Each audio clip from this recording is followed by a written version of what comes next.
絶対に気にした方がいいって思ってるところなんですけど、はもうほんと泣きたくなったもん。楽しかった。はい。皆さんこんにちは、ぽっちです。そうです。イエイ、ハッピーライフチャンネルです。今日は引っ越しについてお話ししていきたいと思います。前の動画でもお伝えした通り、最近引っ越しをしたんですけれども、はい、ありがとうございます。そのことについてね、詳しく説明していこうかなって思うんですけど、はい、まず私たちが付き合って4年になるんですけど、はい、4年間で今回で3回目の引っ越しですね。おお。で、みちは人生で言うと4回目かな。私4回目の引っ越しですね。私は3回。4年間で3回っていうことはかなりコンスタントに多すぎる、ちゃんと理由はね、あるんだけど、まあ普通の人よりも引っ越しの経験がちょっと多いのかなって思うので、少しでも参考になれば嬉しいです。で、今回の引っ越しは今までよりもかなり長い期間を使って引っ越しの準備をしてたよね。だいたい1年ぐらい。去年の冬ぐらいから、来年中には引っ越そうねっていう長いスパンで考えて探してたので、すごい引っ越したいけど1年かかっちゃったっていうのとはちょっと違う。1年かけて引っ越しの準備をしてたっていう感じです。何から始めたかっていうのなんですけど、私たちは今回主にもうネットで、私がすごい大好きなのがスーモ、おうち探しのアプリがあるんですけど、あれ本当に物件数がスーモが他のアプリ何個も持ってるんだけど一番多くて、最終的にはスーモしか使ってなかったです。毎日新着のものが上がってくるとそれをチェックしてっていうので、ああいいお家が出たから内見行こうっていうのを繰り返してた感じです。私たちが引っ越すって思った理由が、自分たちで仕事をやってるので、お家で今まで仕事をしてたんですけど、職場とお家を分けたいねっていう話になって、前のお家はそのまま残ってるんですけど仕事専用で、今回ここは住む専用。そう珍しいよね、多分。そうだね。でも普通ってそんなに時間かけれない人たちが多いじゃん。で、私たちも一番最初に引っ越した時は、私が一人暮らししてる家にこっちが転がり込んできた状態だったから、すぐさま2人で住める場所を探さなきゃいけなかったから本当に時間がなかったね。1日2日ぐらいで決めたっていう状態。でも多いと思う。そうやって休みが決まってて、そうだよね、この日とこの日で決めなきゃいけないとか、こう遠くから上京するとかだったら1日で決める。私はもともと千葉に住んでて、東京に出てきた時も1日で決めるし、で2回目の時も私たちが2人で会社を始めるっていう時に、その事務所にしていいお家ではなかったから、そこを借りなきゃいけなかったっていう時に、ただ重複しすぎてるってなるとさ、ものすごいもったいないじゃん。こっちの契約期限が切れると、ほんと同時ぐらいに借りなきゃいけない、入居しなきゃいけないっていうので、っていうのがあったから、そこもかなりコンスタントな、にはなっちゃったんだよね。だから今回別に前の家がずっとあってもいい、両方存在していいっていうのにかなり時間かけられたから、そこのポイントはちょっとそんなに珍しいタイプではございますね。で、今回引っ越しを今まで3回目にもなるので、気をつけるポイントっていうのが大体分かってきて、割と失敗もしたこともね、そうなんですよね、あるから、はい、失敗談も含め今回気をつけたことっていうのをお話しします。はい、ありがとうございます。前は不動産屋さんがおすすめしてくれた物件っ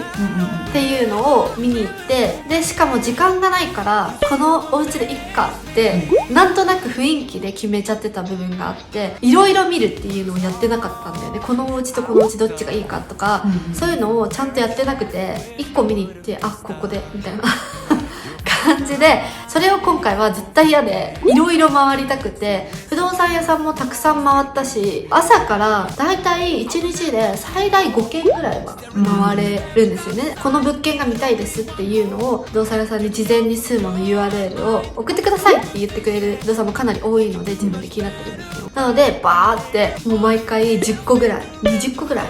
で、内見この日にできる物件がこれとこれとこれですって言ってくれて、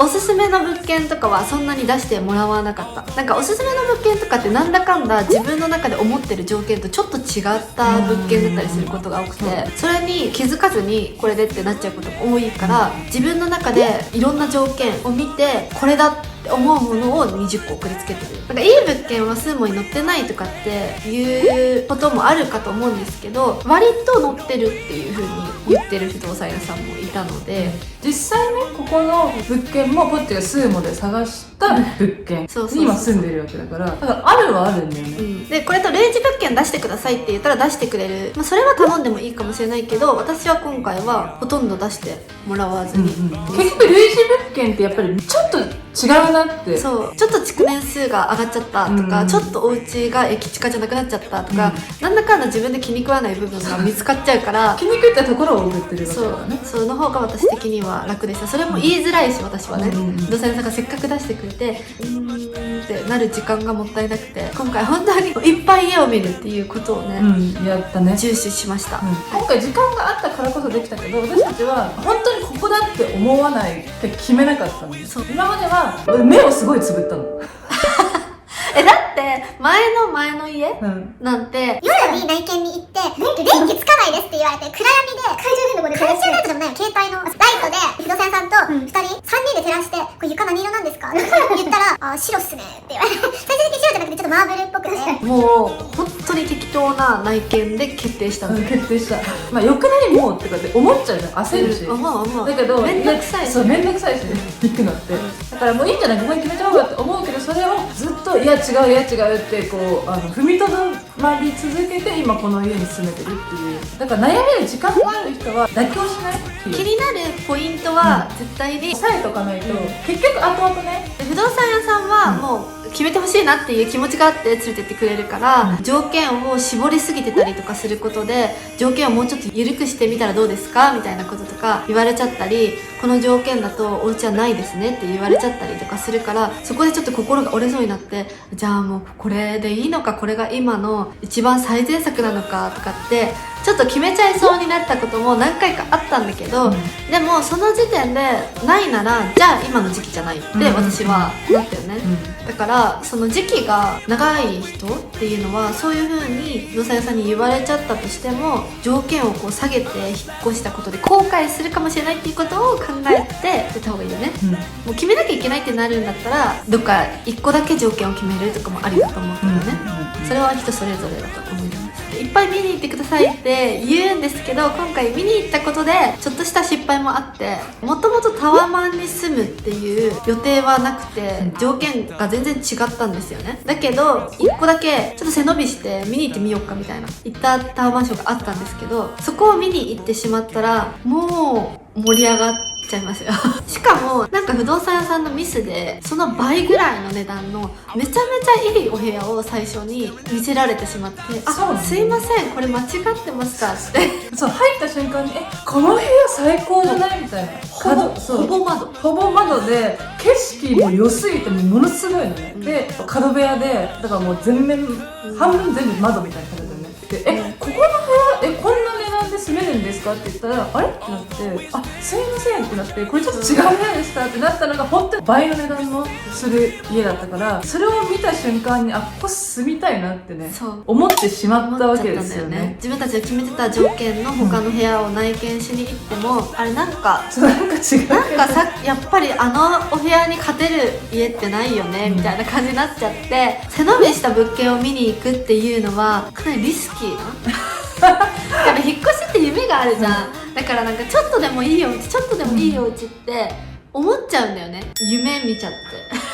私一回だってもうそこにしようってなったもんね。やばいでしょっていう話でこれから頑張って働こうみたいな、頑張っていこう、バカそこに住もうと一緒に思ったもん家買えるで、しかも私が全部不動産屋さんと連絡を取ってこう候補のお家とか不動産屋さんにバッて送って見に行くので、この人はもうドッキリみたいな感じで連れて行かれる。逆に楽しみだから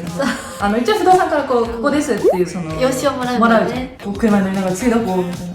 でこっちは分かってるじゃん、次あそこのここだって何回も見てるとこじゃん、それチラッと1回ぐらいここどうって言っていいんじゃないっていうぐらいしか見てなかったから、もうドッキリだよね、次ここみたいな、そうはいみたいな、楽しかった、そういうわけじゃないんですよ。大体こうだろうなっていう想像がついていくから、なんか景色悪くない、まあそうだけどこの値段なんだよ、それでここもこうだから総合的には良くないっていうことなんだけど、いやータワマンが良かったみたいになっちゃったからやっぱり相当多分私うざかったと思うよ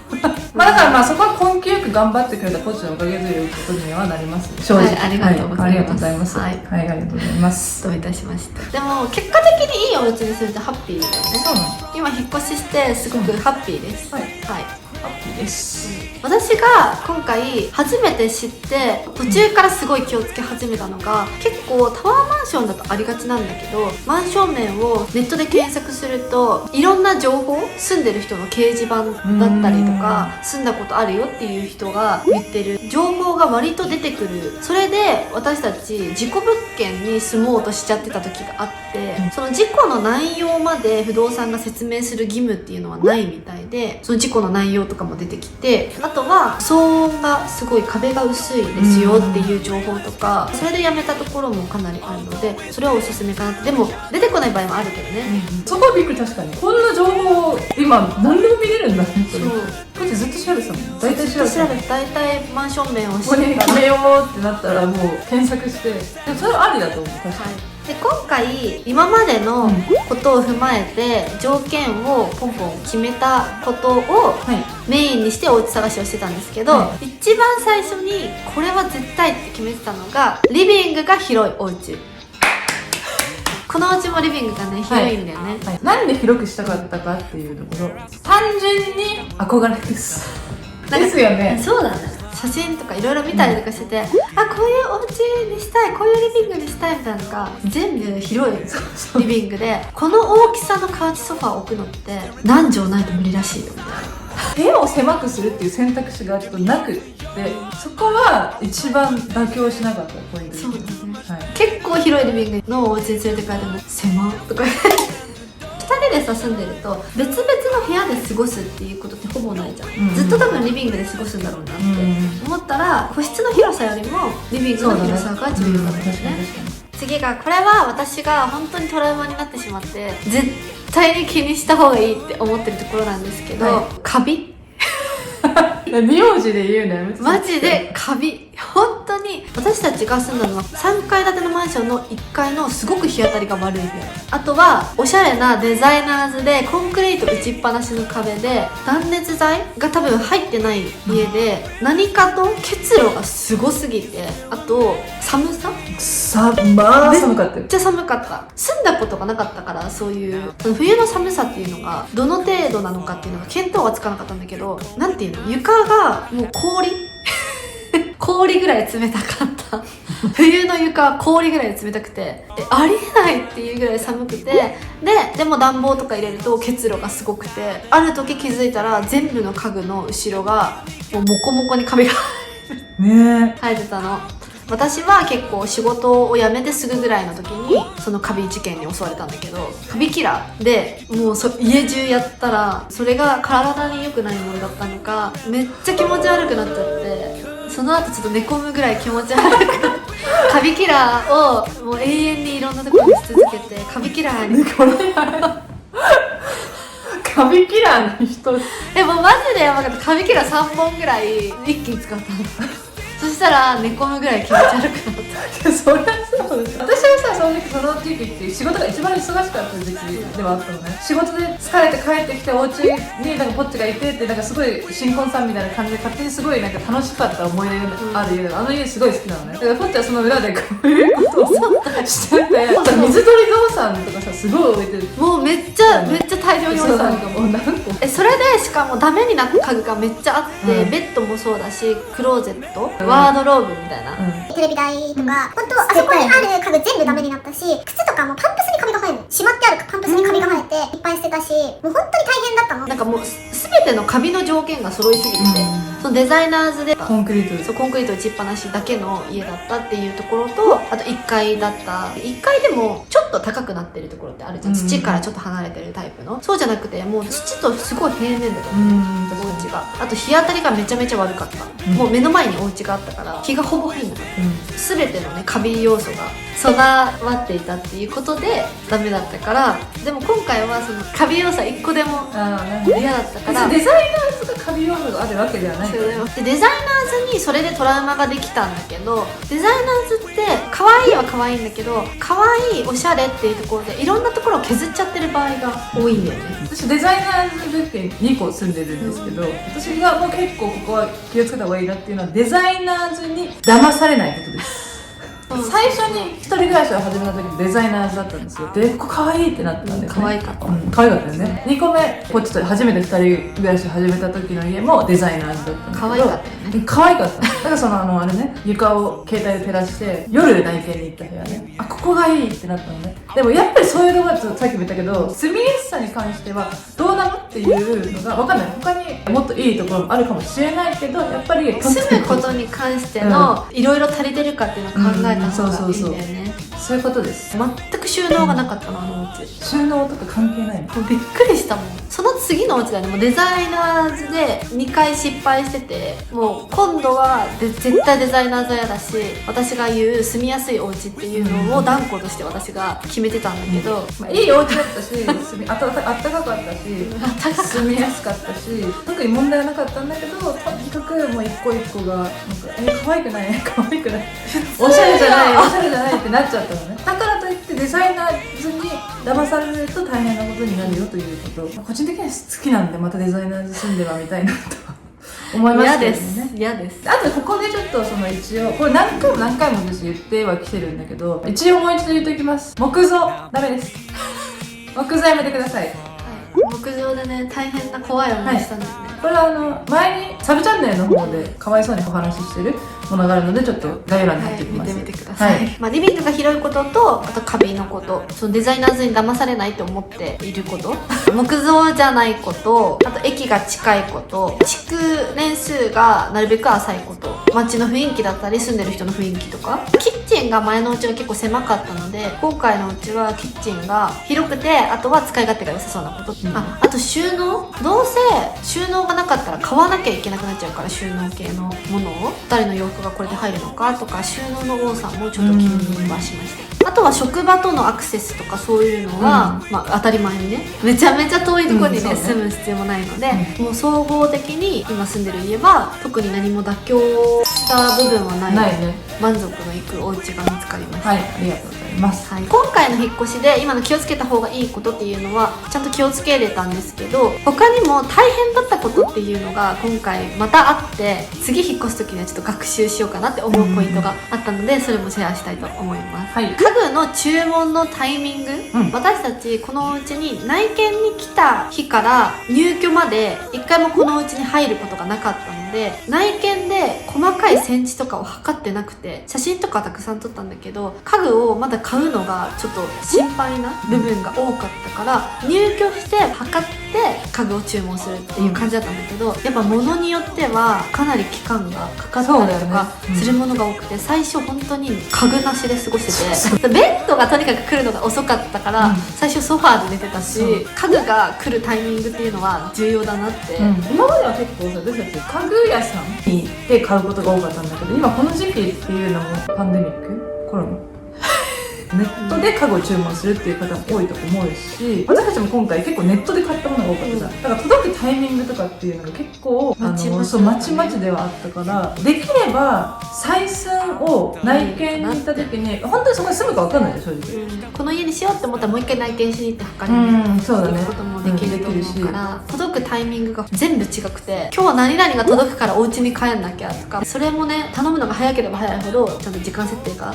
全部同じ日にできたと思うから、それもちょっとね、大変でしたね。これは本当にないと思うんだけど、配達先の住所のミス前のお家がまだあるから、事務所として、そこの住所で頼んでしまうっていうことがね、あったんですよ。そういうミスが私たちは。これもあれだよね、ネットで今買ってる人が多いっていう、なんか Amazon とか楽天とかそういうのってさ、住所をさ改めて入れなくてもポンポンってできるじゃん。でそのポンポンをやった人なんですけど、一応ないと思うんだけど、かなり面倒くさいことになる。送料もまたかかるし、気をつけた方がいいポイントではあります。電車で運んできた。私たちはさ、ちょっとだけ小さな家具というかさ、脚立とかテーブル、まだ良かったけど、ソファー、ベッドとかソファーとか届いたらマジで大変なことだったよ。だって業者さんがさ、やってくれたりとかするじゃん。この家に設置されてもみたいな気づこうよ来た時点で。あとこれは私が大変だったこと、引っ越しの日時の設定、もうほんと泣きたくなったもん多分これも珍しいことばっかり。ここのマンションがフロントがあって、引っ越し日時の予約をしなきゃいけないマンションなんですよね、はい、そのマンションで1日に引っ越しできるのが1軒までって決まってて、だから予約を取れたり取れなかったりとかするマンションなんですよね、で25日でってOK ですって予約を取れてたんだけど、その後引っ越し業者さんに予約を取って25日取れたからよかったって思ったら、25日の午後になりますって言われて、午後だと遅くて終わるのが8時とか9時とかね、それをコンシェルジュの人に伝えたら、最終でも5時には終わらせてくださいって言われて、5時に終わらせてくださいって言われたんですけどって言ったら、そしたらこの日はじゃあ無理です、日にち変えてくださいって言われて、でその次だと来月の2週目ですって言われちゃって、って言われちゃったんですけど、ちょっと遅くなるのってダメですかっていうので、もう本当に大変で、どっちもに予約を取らなきゃいけなくて、めちゃめちゃ大変で、最終的に引っ越し屋さんのキャンセルが出たっていうので、その25日の午前中に変えてもらって、ようやく大丈夫だったんですけど、どっちもに予約を取らなきゃいけなくて、しかもそれ不動産屋さんを挟んで取ってる予約で、マンションに直接っていうよりは不動産屋さんがこうですこうですっていうのを挟んでるから言いづらいっていうのもあって、もうほんとめちゃめちゃ大変だった。引っ越し準備もさ、もう進めてるし、もう2週間後ですとかってかなり焦ったんだけど、最終的にそれで奇跡的にキャンセルが出たからよかったんだけど、これ出なかったらやばかったなみたいな。これ私は冷静に落ち着いてアドバイスはしてましたけどね。なんていいんじゃないって。まあそんな感じで、まあ、参考になるかわかんないね。結構特殊だったかもしれないんですけど、でも逆に特殊だから、プラスこういうこともあるよっていうことだよね。で多分一般的に今までの引っ越しではそのマンション側に予約っていうのは必要なかったから、この日に引っ越しますっていうことを伝えるぐらいだよね、管理会社さんに。そうだから今回は特別それがあったから大変だったなっていうことですね、こんな感じで参考になってくれたら嬉しいんですけど、どうですかね。今回は私たちの引っ越しについて長々と語ってみたんですけど、はい、次の動画では皆さんからご質問をいただく同性カップルが引っ越しをするっていうことについて、異性間のカップルとちょっと違うところだったりとかについてお話できたらなと思ってるので、はい、そちらもぜひチェックしてみてください。この動画が参考になったよって思った人はグッドボタンとチャンネル登録お願いします。そして私たちは SNS もやってますので Twitter、Instagram、アメブロ、TikTok ぜひ概要欄の方からチェックしてみてください。バイバーイ。